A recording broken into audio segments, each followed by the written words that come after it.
어, 박혁 전도사가 하는 것은 비성경적인 것이다. 제가 이렇게 강론한 것이 있습니다. 비단 그 사람의 문제만이 아니에요. 이 한국의 교계를 주름잡고 있는 은사주의자들은 전부 비성경적인 거예요. 그게 물론 그리스도인은 하나님의 영이 구원받은 그리스도인을 말하는 거예요. 안에 있기 때문에 어떤 사람의 죄를 용서하더라도 그 죄가 용서되고 어떤 사람이 질병이 있을 때 기도하면 하나님 들어주세요. 근데 그것이 특정한 은사로 초대교회 때 했던 그 은사로 내가 카리스마를 가졌다고 말하면 즉시 마귀의 종이 되는 거예요.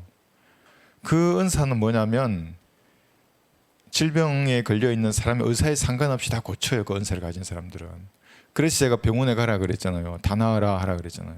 예수님은 다 고쳐주셨어요. 모든 질병을 고쳐주신 거예요. 중풍병자는 의사를 표현도 안 했는데 그 들고 오는 4명의 믿음을 보고 고쳐주신 거라니까요. 그런 표적을 자기가 행한다 그러면 마귀의 종이에요. 그러니까 은사주의자들, 무슨 순복음 교인이 장로교 중에서도 초대교회의 은사를 내가 사도의 표적으로서 행한다. 질병을 고치고 마귀를 쫓아내는 축사를 한다. 마귀의 종이에요. 그 사람 한 사람만을 말한 게 아니에요. 제가 유튜브를 보니까 어떤 여자 목사가 나와가지고 축사를 뭐 이렇게 뭐 생활을 합시다. 뭐 축사를 합시다. 하여튼 그런 거예요. 마귀를 쫓아내자 이거죠. 근데 우리도 마귀를 쫓아낼 수 있어요. 은혜의 복음을 성경대로 전하는 거예요. 그 구원 받으면 그 안에 있는 마귀들이 도망가요. 물론 다시 죄를 지면 또 들어와요. 그때는 바른 말씀을 얼마든지 쫓아낼 수 있어요. 바른 말씀으로 성경주로 주님과 교제하면 마귀가 들어오지 못해요. 들어온 마귀도 쫓아낼 수 있어요. 그런데 구원받지도 않고 말씀을 나누지도 않고 비성경적인 그 마귀의 교류를 내가 가지고 있으면서 마귀를 쫓아낸다? 이거 어떻게 쫓아내겠어요? 예수님도 말했잖아요. 마귀가 바보냐? 걔들도 규율이 그 조직이 있는데 나가라 그러면 나가고 들어오라 그러면 들어오냐? 이렇게 말씀하신 거예요. 물론 그러는 척 보일 수는 있어요. 그러니까 십자가 들이대면 마귀가 나가는 척해요. 또 들어와요. 성수를 뿌리면 마귀가 나가는 척해요. 또 들어와요. 그러니까 무당이 딸랑거려도 마귀가 나가는 척해요. 그러다 또 들어와요. 좀 있으면 더 큰 마귀들 데려오는 거예요.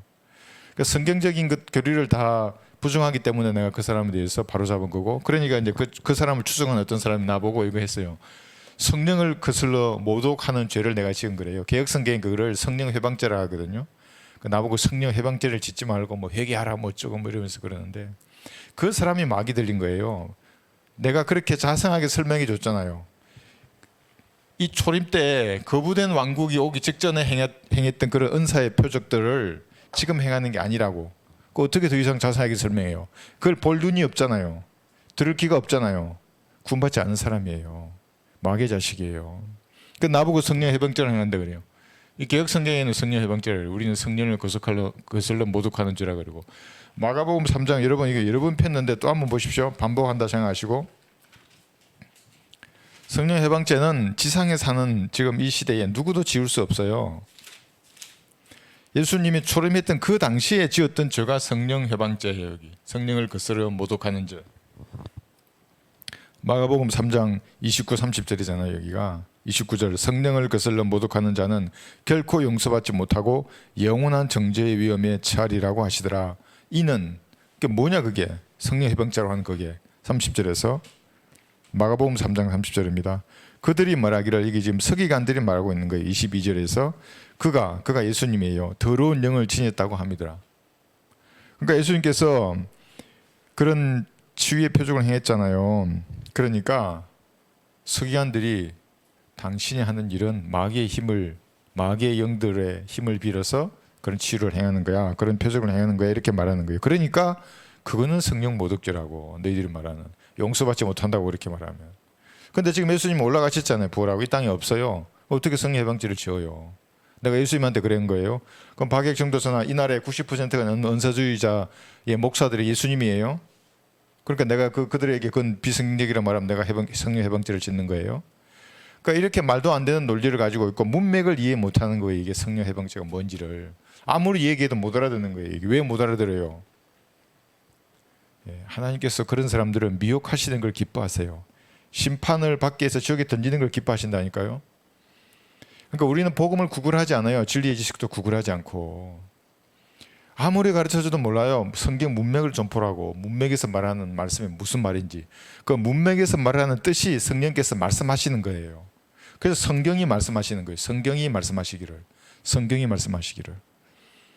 하나님의 자리를 성경이 차지하고 있다니까요. 그 말의 의미를 몰라요, 그 사람들은. 그래서 여러분들은 누군가 말을 하면 그것이 과연 성경의 문맥에서 부합한 말인가 아닌가를 먼저 봐야 되는 거예요. 올바로 나누는가 나누지 않는가. 진짜 이건 교리적으로는 이렇지만 이거를 우리가 교훈으로 적용하면 우리 안에 계신 성령을 거슬러요. 사람들, 구원받은 사람도. 성령께서 죄를 짓지 말라 그러면 죄를 지어요. 그 이단 교리야 그랬는데 이단 교리에 와 열광하고 쫓아가요. 그 성령께서 얼마나 불쾌하시겠어요. 마음이 삐뚤어져 있는 사람들이 그거는. 그래서 여러분들 여기에 대한 교리를 잘 아시고 이거 모르면 아무리 배워도 결코 진리의 지식에 이를 수가 없어요. 이 구분하지 못하면 거부된 왕국, 초림 때 거부됐잖아요. 오늘도 주제와도 맞아요. 이게 재림 때 수립될 왕국이에요. 이게 이때 있었던 교리들이, 그러니까 치유의 표적들이 대환란 때 이루어질 것이고 다시 천년왕국이 수립될 것이라고 하는 이 명백한 진리를 거부하는 사람들이 돼요. 그게 누구예요? 여기 나와요. 후천년 무천년 주의 신학이에요. 안 믿어요. 그 사람들 아무리 얘기해도. 그러니까 성경의 가장 중요한 교리인 재림을 거부해버려요. 그 사람들이. 가장 중요한 게 재림에 관한 교리들이에요. 이렇게 말하면 구원이 중요하지 그럴 수 있어요. 물론 구원이 중요해요. 여기 해놨어요. 6번째 초림. 초림 때 예수님께서 갈보리 십자가에 달려 피 흘려 죽으시고 부활하신 사실을 믿어서 구원받는 게 진짜 중요해요. 이게 죄인들에게는. 이거 안 믿으면 영원히 지옥이에요. 영원히 지옥이고 나중에 백보자 심판에서는 지옥과 함께 불못이 또 던져질 거예요. 중요하죠. 죄인에게는. 그럼 하나님 입장에서 보는 거예요. 그리스도인들은 이제. 하나님의 입장에서는 초림도 중요하지만 죄인에게는 이건 죄인의 입장에서 중요한 때였고 하나님 입장에서는 자신이 수치와 조롱과 고통을 당했던 그 초림보다는 재림을 중요시하는 거예요. 영광을 받으실 그날.